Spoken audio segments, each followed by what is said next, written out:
50 ans de vie au Cameroun, sous la forme d'un État unitaire. Un parcours historique qui rappelle fort bien le jeu trouble de la colonisation. Il y a d'abord l'enthousiasme des Camerounais, parce que le 20 mai a été précédé par une grande action d'explication pour pouvoir persuader les Camerounais de la nécessité d'avoir un État unitaire. Il y a eu d'abord ce grand mouvement de fusion des partis politiques qui ont conduit à ça. Et le 20 mai était la première fois que les Camerounais fêtaient cela avec les anglophones qui ont abandonné leur parti et sont devenus les militants de l'UNC. Tout le monde était satisfait. La joie était à son comble. Ce qui a précédé également la journée du 20 mai, c'est qu'on nous a dit que la fédération, les motivations qui avaient permis d'arriver à l'État unitaire. On nous a montré tous les problèmes que pouvait poser la fédération à un jeune État sans beaucoup de moyens que de gérer 3 républiques, 3 gouvernements, 3 assemblées et tout ce que ça pouvait coûter comme moyen. Et les Camerounais ont compris que l'unité était la chose à faire. Et il y a aussi le rappel de l'histoire. Tous les partis politiques camerounais luttaient pour la réunification et l'unité du Cameroun. J'étais ce 20 mai, depuis d'ailleurs le début de l'année, directeur des études de l'école normale supérieure. Et j'étais nommé président du bureau de vote pour ce référendum, le bureau de vote de l'école normale supérieure, qui ne comptait pas seulement les normaliens, qui comptait d'autres électeurs des environs. Voilà. Donc une journée, dans mes souvenirs, marquée par l'enthousiasme. L'enthousiasme des Camerounais. On me dira, oui, en zone francophone, il y a beaucoup plus d'enthousiasme de ce retour à l'État unitaire. Mais ce n'est pas seulement les francophones, c'était la joie de tous les Camerounais qui se souvenaient et qui n'ont jamais oublié que le Cameroun du protectorat allemand était un. Et de savoir que les péripéties des guerres qui se sont déroulées en Occident, ayant entraîné la défaite de l'Allemagne, ont dû entraîner la séparation du Cameroun en deux. Et j'aime bien les appellations de cette époque-là. Cameroun oriental et Cameroun occidental. On ne disait pas Cameroun francophone, Cameroun anglophone. C'était Cameroun oriental, francophone, et le Cameroun occidental, anglophone. Alors c'était vraiment ce qui caractérisait cette journée, c'était l'enthousiasme de tous les électeurs qui venaient, tous les citoyens qui ont salué la décision du président Ahidjo de ramener donc le Cameroun à ce qu'il a été dès le départ. Un seul Cameroun. C'était le parachèvement de la lutte de libération du pays que d'arriver à un pays, un État qui se trouve au sein d'un seul parti et qui maintenant a recouvré ce que la colonisation lui a enlevé, c'est-à-dire son unité. La joie était grande. Et les acteurs de la préparation de cette fête avaient mis tout leur cœur dans la préparation.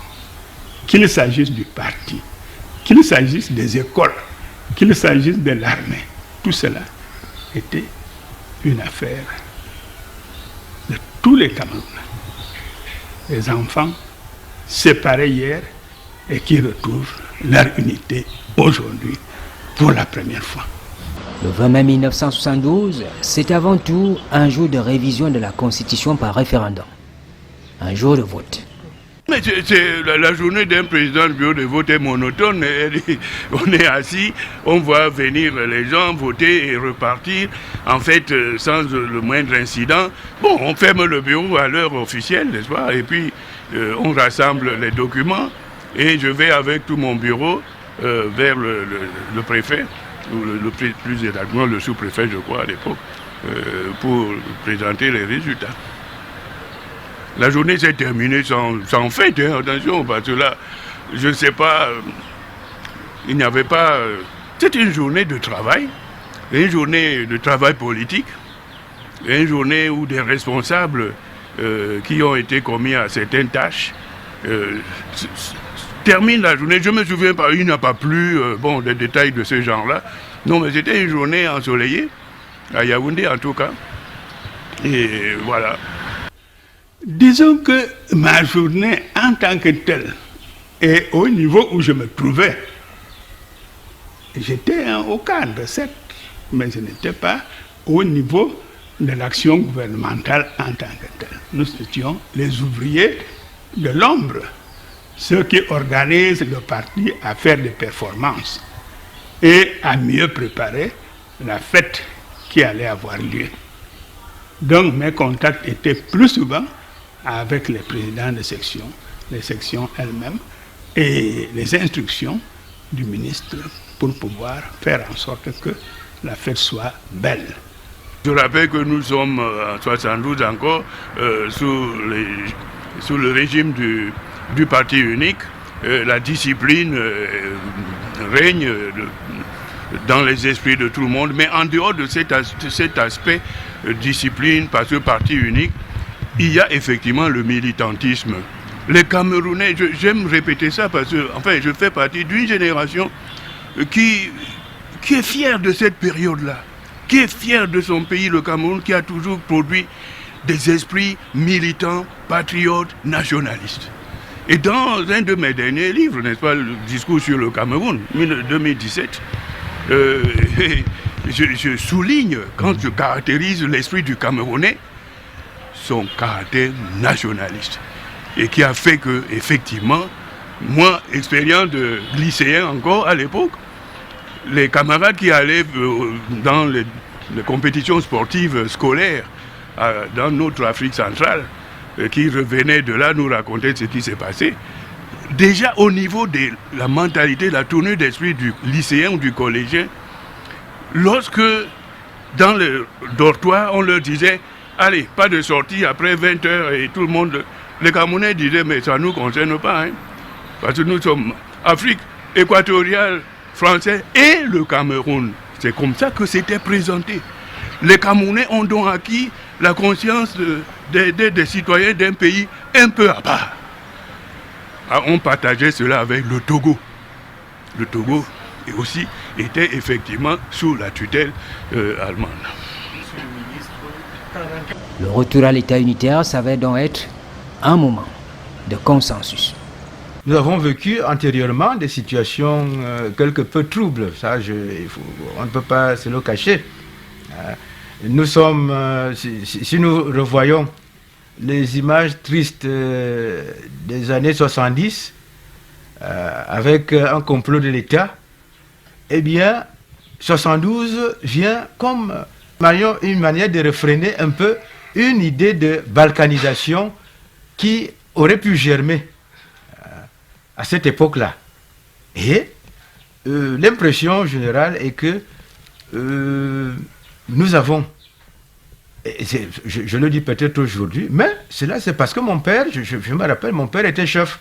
Et il nous a expliqué que c'était une situation bienvenue, bien heureuse, pour que l'on sente, l'on intègre le fait que le Cameroun doit être indivisible. Sinon, eh bien, nous ne savons pas ce qui peut advenir de la simple impression qu'il peut y avoir émiettement ici et là. C'était un peu ça. Et je dois rappeler mes souvenirs du collégien, lycéen de l'époque, les années 50, début des années 60.